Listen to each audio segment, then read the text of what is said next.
Good morning mga ka-moments, no? So ngayon ay araw ng Huwebes, pitsa 16 ng Nobyembre, no? So ang alam ko, ngayon din yung utiking ng barangay at iski election 2023 dito sa amin sa bayan ng Dumaran. Sa mga nanalo, congratulations, nanalo man kayo sa maruming pamamaraan. Congratulations pa rin sa mga nanalo sa malinis na pamamaraan. So saludo tayo dyan mga sir, no? So alam nyo kung bakit ako nakaitim ngayon. So yan na yung nakita ko na realidad ng eleksyon ngayon sa ating barangay na gano'n na siya karumi, no? So talamak na talaga yung bintahan, yung bilihan ng mga buto, no? Aminin man natin o hindi, nakikita natin yan, nakikita nyo yan, at alam nyo yan kung nagkaroon ba talaga ng bintahan ng buto, no? So ganun pa man, ay nagpapasalamat tayo sa Panginoon na naging peaceful yung eleksyon natin dito sa ating barangay, no? So kahit pa paano may mga palitan ng salita. So normal lang 'yan, isyu-isyu, normal lang 'yan. So ang pinakamaganda doon ay naging peaceful tayo. Walang nangyaring patayan hanggang sa natapos ang eleksyon, no? So 'yan. So nakita ko lang itong eleksyon. So hindi na pala batayan ngayon ng mga tao yung laki ng nagawa mo sa barangay, yung dami ng nagawa mo sa barangay kapag ka may eleksyon.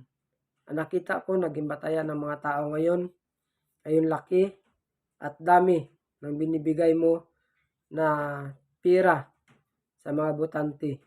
Yun na yung nagiging batayan nila ngayon sa pagboto. So nakakalungkot lang na ganito yung nangyari sa ating eleksyon, no? So talamak yung bintahan ng buto, no? So, yun nga, sana kung walang nagbibenta ng buto, walang bumibili ng buto, no? So ganun pa man ay nakita ko yung sistema ng eleksyon ngayon na nakakalungkot, no? Sa ating mga nakakatanda na may mga nagbibenta ng buto. So tandaan nyo, mga kapwa ko tatay, sa mga nanay dyan, mga ate, mga kuya, sa ating mga lulo at sa ating mga lula dyan, na sana, alam nyo na malayo pang eleksyon, sana pag-isipan ninyo na huwag ibinta ang inyong mga buto. Alam natin na kapag ibininta natin ang ating mga buto, hindi lang ang ating buto ang ating ipinagbili, kundi ang ating dangal at ating mga prinsipyo kasama sa mga binili nila.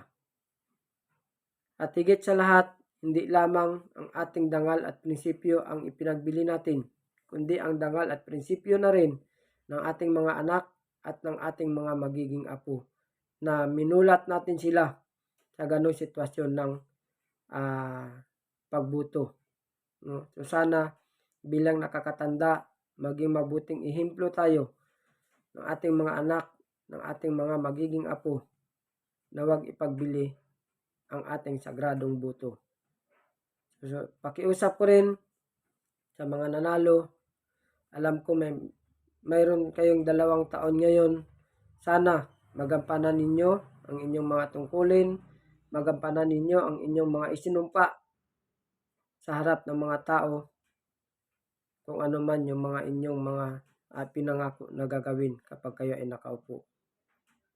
Sa atin din, sa mga kapwa ko butante, so wag natin bantayan ang mga leader natin na nilagay, wag natin bantayan sa mali nilang mga ginagawa. Tao lang sila, mayroon silang pagkakamali. So sana lang bilang isang mabuting mamamayan, bantayan natin kung sino ba yung tutupad sa kanilang mga sinumpaan sa time ng eleksyon. Sila yung dapat nating ibalik sa kanilang mga inuupuan. Kung sino naman yung walang nagawa, sila yung dapat tanggalin at hindi na dapat bigyan pa ng pagkakataon na umupo sa kanilang mga upuan. na sana ay maging tagapagbantay tayo ng mga tamang ginagawa ng ating mga leader. Huwag natin bantayan yung mga mali nila, kundi bantayan natin yung mga mabubuti nilang ginawa sa ating barangay.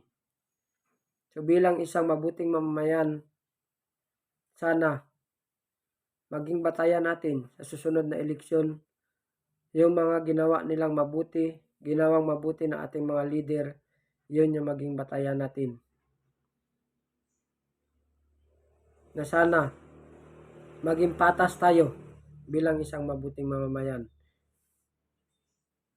Bantayan natin ang ating mga leader, kung ano man yung mga bagay na mabubuting ginagawa nila, na yun ang magtatak sa ating mga isipan na dapat sila ay ibalik. So yan lamang po. God bless. Good luck sa mga nanalo.